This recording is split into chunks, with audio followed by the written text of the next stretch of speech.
नमस्कार, new morning TV में आपका स्वागत है। हमारे साथ हैं बातचीत करने के लिए हमारे खास मेहमान ठाकुर युवराज सिंह आलोक जी, जो कि राष्ट्रीय उपाध्यक्ष हैं भारतीय किसान यूनियन हिंद से। ठाकुर साहब, आपका स्वागत है। हमारे देश में हाल ही में एक फिल्म रिलीज हुई है, द कश्मीर फाइल। उसको जो भी फिल्म देख रहा है भावुक हो रहा है और हिंदुओं को एक करने की बात कर रहा है। ऐसा उस फिल्म में क्या है और आप क्या कहना चाहेंगे? इस जो फिल्म है इसके ऊपर क्या आपकी प्रतिक्रिया है? और कपिल शर्मा शो में उसको कपिल शर्मा जी ने प्रमोशन करने से मना कर दिया था। देखिए, सबसे शर्मनाक कंडीशन तो ये है, जैसे 2012 में दामिनी केस हुआ।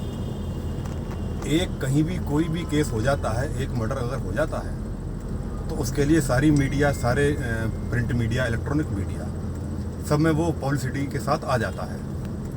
अब आप 1984 का ये जो इंदिरा गांधी के टाइम पे हुआ था ऑपरेशन ब्लू स्टार, वो देखें।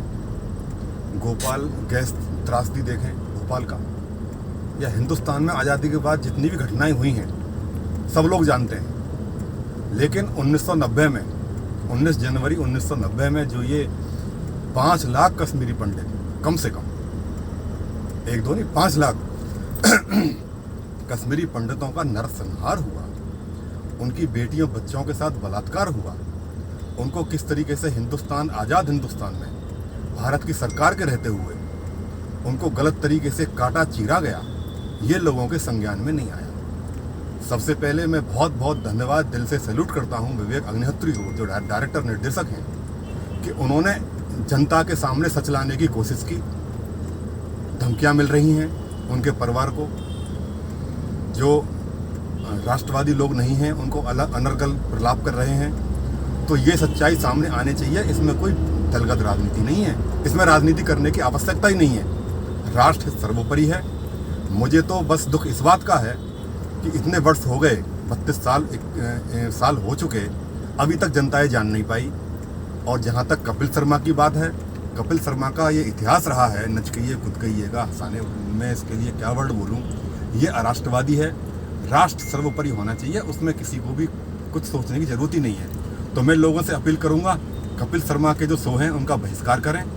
और हम क्षत्रिय लोग हैं, चाहे पद्मावती का मैटर हो, चाहे ये मैटर हो, हम सारे लोग साथ हैं, पर हम क्षत्रिय लोग हर तरीके से राष्ट्र के साथ, पूरे दल बल के साथ उसके सहभागिता निभाते हुए लगे हुए हैं। इतिहास को तोड़ा मरोड़ा गया है, इसको सामने लाया नहीं गया। उस समय जब इतना नरसंहार हो गया, मैं मानता हूं कि बीजेपी सपोर्ट कर रही थी, अटल बिहारी वाजपेयी के जो लोग थे वो सपोर्ट कर रहे थे विश्वनाथ प्रताप सिंह की सरकार को। लेकिन ये आधा सच आधा झूठ है।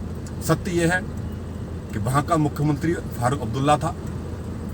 फारूक अब्दुल्ला 17 जनवरी में 19 तारीख से 1-2 दिन पहले इस्तीफा दे देता है।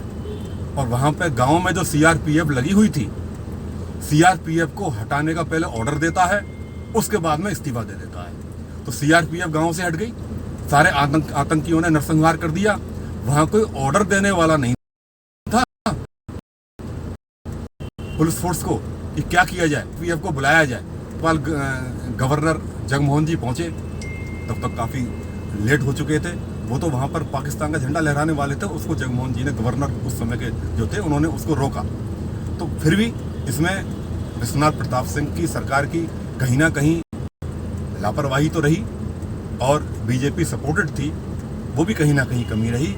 लेकिन कश्मीर बिल्कुल अपंग हो गया था, निस्सहाय हो गया था, लाचार बेचारा हो गया था, कोई समझने वाला नहीं था। चलिए, वो घटना हो गई, उसके बाद में कोर्ट कहाँ चला गया? जिन लोगों के साथ अत्याचार हुआ था उनकी कोई सुनवाई नहीं। एक हत्याकांड पे सुप्रीम कोर्ट और हाई कोर्ट और जितने भी कोर्ट हैं खुल जाते हैं आधी रात में भी। 5 लाख कश्मीरी पंडितों का और कुछ राष्ट्रवादी मुसलमानों का भी वहाँ से पलायन हुआ। राष्ट्रवादी मुसलमान भी वहाँ पर धमकाए गए। राष्ट्रवादी मुसलमानों की बेटियों को भी धमकाया गया कि इस आतंकी के साथ शादी कर दो, नहीं तुम्हारा कल को ये कर देंगे। रातों रात उसको पलायन करना पड़ा। सच्चाई ये है। तो इस सत्य को सामने अगर ला रहे हैं अग्निहोत्री जी, उसमें बुराई क्या है? मैं तो सभी जनता से अपील करूंगा कि इस फिल्म को अधिक से अधिक देखें। और ये जो जितने भी सिनेमाघर हैं, 4000 हिंदुस्तान में, 4-5 हज़ार जो स्क्रीन है पिक्चर हॉल की, उन्होंने अधिकतरों ने शुरू में 5-6 दिन से आप ड्रामा देख रहे हैं सारे लोग, उन्होंने मना कर दिया। चलो कुछ सैकड़ों में अभी स्क्रीन को इजाज़त मिल गई है, फिर भी उसमें हिंदुस्तान के सारे रिकॉर्ड टूट जाएंगे। करोड़ों लोगों ने अभी तक देख लिया और बाकी देखेंगे। तो मेरी अपील ये है, जितने भी राष्ट्रवादी मेरे 135-140 करोड़ हिंदुस्तानी हैं, सभी इसको देखें और सत्य निकालें। अगर किसी को कोई आपत्ति है तो वो अपना सत्य लेके आए ना सामने। सत्य सर्वोपरि है, उसे कब तक छिपाएंगे आप? सूरज पूरब से निकलता है, उसे छिपा नहीं सकते आप। 32 साल ये निकल गए, किसी ने हिम्मत नहीं की। ऐसी वैसी फिल्मों पर, गलत चीज़ों पर, लफंडरबाजी में फिल्म बनाते रहते हैं निर्देशक। जनता बड़ा खुशी खुशी देखती है, गाने गंदे देखती है। तू चोली के नीचे क्या है, तू चीज़ बड़ी है मस्त मस्त। शर्म आनी चाहिए हिंदुस्तानी राष्ट्रवादी लोगों को। इस फिल्म को देखें और आगे से इससे एक संबल मिलेगा। जितने भी निर्देशक हैं कि अच्छी फिल्म बनाने के लिए प्रेरित होंगे। तो मैं इसके डायरेक्टर, प्रोड्यूसर को, और अनुपम खेर ने तो इसमें एक्टिंग क्या किया, उन्होंने तो इसको जीवंत किया है, जिया है।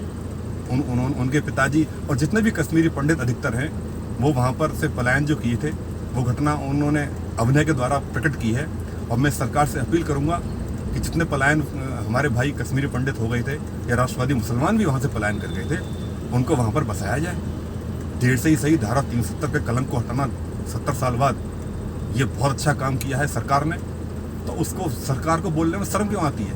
अरे वैचारिक मतभेद रखिए, सत्य को सत्य कहने का शक्ति रखिए। सत्य आज नहीं तो कल दिखाई देगा। इसमें बहुत डिले हो गया, लेकिन अब पिक्चर आई है तो मैं इसका बहुत बहुत स्वागत करता हूँ और इसके डायरेक्टर, प्रोड्यूसर को सैल्यूट करता हूँ। और आम जनता से अपेक्षा रखता हूँ कि इस फिल्म को अधिक से अधिक देखें, इससे सच्चाई सामने आए और आगे से हम सबक लें। इतिहास से में जो गलतियाँ हुई हैं, आगे से हम ऐसी गलती कोई नहीं कर पाएंगे। जी।